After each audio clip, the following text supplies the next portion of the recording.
बिस्मिल्लाहिर्रहमानिर्रहीम। आपका मेज़बान फ़रीद बाबर ख़ान हद हो गई प्रोग्राम में हाजिर है।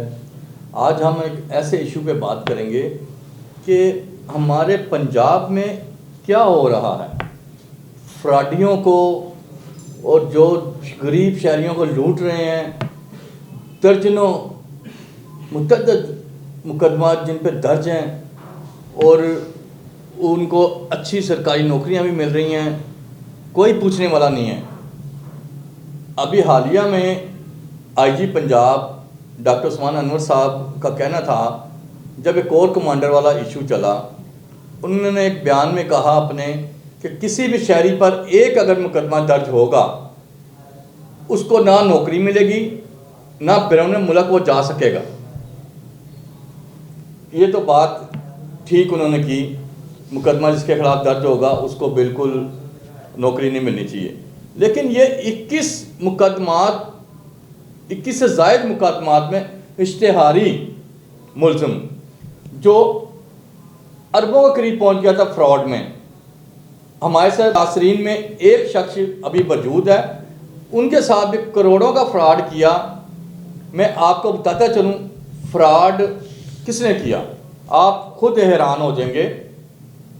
हुनान असगर, ये साबिक जस्टिस अब्दुल सत्तार असगर, उनका बेटा हुनान असगर, इसने शहरियों को लूटा। 2020-21 से लेके अब तक लूटता रहा। उसके बाद अपने वालिद की वजह से ये हर जगह से बचता रहा। लेकिन इतने मुकदमे इस पर दर्ज हुए और इसको पुलिस ने एक दफ़ा पकड़ा भी, टिब्बी सिटी पकड़ा था। कौन सी साइड पे पकड़ा था, ये हमारे साथ मौजूद हैं स्टूडियो में। मुतासरीन इमरान शौकत मौजूद हैं, जिनके साथ 2 करोड़ से ज़ायद का फ्रॉड हुआ और इनको इंसाफ अभी तक नहीं मिला। ये हमें बताएंगे और उसके बाद हम बात करेंगे कि ये कहाँ पे लगा और कौन सी ड्यूटी कर रहा है सरकारी, और इसको कैसे नौकरी पर रख लिया गया। जी इमरान साहब बताएं ज़रा। अस्सलाम वालेकुम, शुक्रिया बाबर भाई, आपकी मेहरबानी, आपने मुझे यहाँ बुलाया, टाइम दिया और मेरी आवाज़ को उठाने में मेरी मदद की। सर ये सिलसिला इस तरह है कि एक जस्टिस हैं अब्दुल सत्तार असगर साहब, वो रिटायर्ड हो गए। उसके बाद उनका जो बेटा है वो गाड़ियों के मुख्तलिफ लोगों के साथ फ्रॉड का उसका नेचर ये है कि वो लोगों से गाड़ियाँ रेंट पर लेता है, किसी से गाड़ी वैसे मांग लेता है और वो आगे जाके गाड़ी गिरवी दे देता है और वो गाड़ी उसको नहीं देता। जब ये इसका फ्रॉड बहुत ज़्यादा हो गया तो लोगों ने इसको तंग करना शुरू किया, तो ये घर से गायब हो गया। लोगों ने कोई 100 लोगों ने इसके घर जाके इसके वालिद से रिक्वेस्ट की, उनकी वीडियोस मौजूद हैं कि जी आपके बेटे ने ये ऐसा किया है। लेकिन जज साहब भी इंसाफ सिर्फ लोगों के लिए कर सके, अपने बेटे की दफ़ा उनसे भी इंसाफ का वज़न नहीं उठाया गया।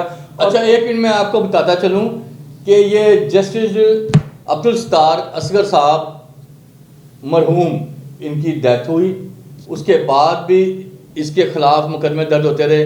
लेकिन रिटायरमेंट के बाद जस्टिस साहब को जुडिशल एकेडमी में डीजी लगा दिया गया और वहाँ पर ही अब हुनान असगर को असिस्टेंट डायरेक्टर की ड्यूटी दे दी गई। जो 150 के करीब जो है पेट्रोल भी इसको मिल रहा है रोज़, और इसके खिलाफ इतने मुकदमे दर्ज हैं और अभी तक इस पर क्यों नहीं इंक्वायरी हुई, इसके खिलाफ क्यों नहीं कार्रवाई हुई, और ये नौकरी भी कर रहा है। जी बताएं इमरान भाई, फिर आगे क्या है। सर वो जज साहब ने कहा जी मेरा बच्चा गायब है, वो आता है तो मैं आपको इंसाफ दिला दूंगा। लेकिन उन्होंने इसको खुद साइड पे कर दिया क्योंकि लोगों का माउथ बहुत बड़ा था, 100-200 अफेक्टी थे, तो जिसमें से कुछ 20-25 लोगों की FIR हुई, बाकी लोगों की FIR हुई क्योंकि मशीनरी सारी उनका साथ दे रही थी। बिल्कुल। जिन लोगों की FIR हुई, किसी भी FIR में एक भी दिन के लिए कभी भी वो अरेस्ट नहीं हो पाया, ना कभी पुलिस ने अरेस्ट किया। जबकि जो FIR थी उनमें वो PO हो गया, उसके वालिद साहब की डेथ हो गई एज ए लास्ट ईयर। सितम ज़रीफ़ी ये है कि जिस बच्चे को उसके वालिदान ने एक अखबार ऐड दिया अपनी ज़िंदगी में, जिसमें उन्होंने ये मेरे पास नवाए वक्त और ये पाकिस्तान में उसके वालिद साहब ने खुद ऐड दिया है जी कि कर दिया कि मेरे बेटे के कारोबार से मेरा कोई तल्लक नहीं है। इट्स मीन कि उसका वालिद भी अपने बच्चे की इन हरकतों से तंग था, लेकिन उसका बेटा था, उसके ख़िलाफ़ वो फिर भी उसने किसी को कुछ करने नहीं दिया, अपनी ताकत का इस्तेमाल करता रहा।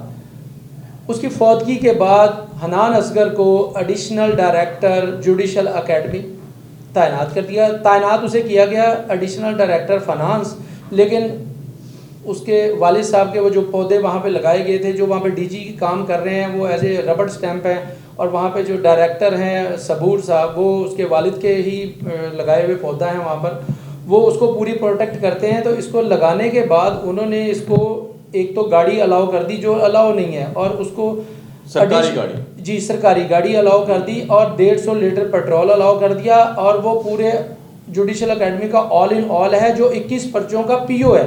नहीं इमरान भाई, ये तो ठीक है, जाहिर बात है, ये कहने की ये बात है कि इस फ्रॉडिये को, इस बंदे को कैसे नौकरी मिल गई कि इतने मुकदमात में इश्तिहारी, ये सीआरओ भी आपके सामने पेश हम कर रहे हैं, आपके स्क्रीन पे चल रहा होगा कि इसका सीआरओ ही बना हुआ है सर। ये इसका सीआरओ है जिसमें 21 एफआईआर अभी हमें रिकॉर्ड में, मे बी मोर देन इससे ज़्यादा होंगी, और 100+ लोग ऐसे हैं जो अफेक्टी हैं जिनकी एप्लीकेशंस थी थाने में, जो पर्चा होता ही नहीं है जी। तो उसमें सर जैसे आपने बात की कि उसको कैसे नौकरी रखा गया, उसके लिए मैंने जो है आपका इंस्टीट्यूट इंफॉर्मेशन कमीशन को मैंने एप्लीकेशन दी कि इस बंदे को नौकरी रखा है तो आपने इसका पुलिस करैक्टर लिया है या कभी अखबार में ऐड दिया है। इसको सर शुरफा के बच्चों के लिए कोई कानून नहीं है, उसको कोई ना अखबार में ऐड दिया गया, ना उसकी कोई पुलिस से करैक्टर सर्टिफिकेट लिया गया। जबकि जैसे अभी आपने कहा आईजी साहब कहते हैं जी कि किसी की एफआईआर हो, मैं कहता हूँ वो एफआईआर तो दूर की बात है, अगर किसी इंसान की एक एफआईआर है, वो डाइवो पे बैठता है तो वो थाने में इन्फॉर्म हो जाता है, वो किसी होटल में रूम लेता है तो थाने में इन्फॉर्म हो जाता है, आईडी कार्ड जो है वो सीआरओ आ जाता है, सारी फौरी जो है ना कॉलेज तो इसमें ये 15 दिसंबर को गिरफ्तार हुआ टिब्बी सिटी में, एक थाना अनारकली का पर्चा था 617 में। उस वक्त इस पे 21 एफआईआर थी, तो किसी भी और थाने ने ना उसको गिरफ्तारी डाली ना उसको तलबी लगवाई। वो 10 दिन उस पर्चे में रहा जुडिशल में, लेकिन कोई भी बंदे ने उसको गिरफ्तार नहीं किया, उसकी गिरफ्तारी नहीं डाली, तलबी नहीं लगवाई। वो जब वापस आया तो उनको कहा गया कि आप इंटरम करवा लें और आपके पर्चे सारे खारिज करवा देते हैं।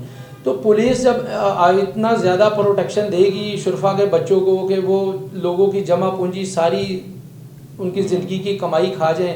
देखिए एक इंसान अगर आपकी गाड़ियाँ ले गया है, वो गाड़ियाँ, उसने मेरी 16 से ज़्यादा गाड़ियाँ उसके पास थी, बाकी गाड़ियाँ हमने खुद अपनी मदद आपके तहत पकड़ी है। पहली बात है एफआईआर नहीं होती, अगर एफआईआर हो जाती है तो पुलिस जो है वो, मेरी आईजी साहब से एक रिक्वेस्ट है कि जो नाकस तफ्ती, आप पुलिस के लिए बहुत अच्छे काम कर रहे हैं, पुलिस की वेलफेयर के लिए कर रहे हैं, उनके विडोज़ के लिए कर रहे हैं, बिल्कुल। वो एक अच्छा इकदाम है, लेकिन कुछ आम शहरियों के लिए भी कर दें आईजी साहब कि अगर किसी इंसान की एफआईआर होती है और उसको जो तफ्तीशी आयो जो है वो अपनी तवा फिक्री की खातिर या किसी प्रेशर में आके पर्चा खारिज कर देते हैं या नाकिस तफ्तीश करते हैं, तो उनके लिए भी कोई क्राइटेरिया होना चाहिए कि उस तफ्तीश की भी कोई मिसल मुआयना होना चाहिए कि अगर वो तफ्तीश मेरिट पे हुई है, ठीक हुई है तो ओके, अगर नहीं हुई तो उन आयोज को दोबारा कम से कम फील्ड में ना लगाया जाए कि वो लोगों का बेड़ा गर्क ना करें, लोगों के पैसों का नुकसान ना करें, क्योंकि जो तफ्तीशी हैं वो शुतर पे महार हैं, वो किसी की बात सुनने के लिए तैयार नहीं है, वो कहते हैं जो हम कहते हैं वो है।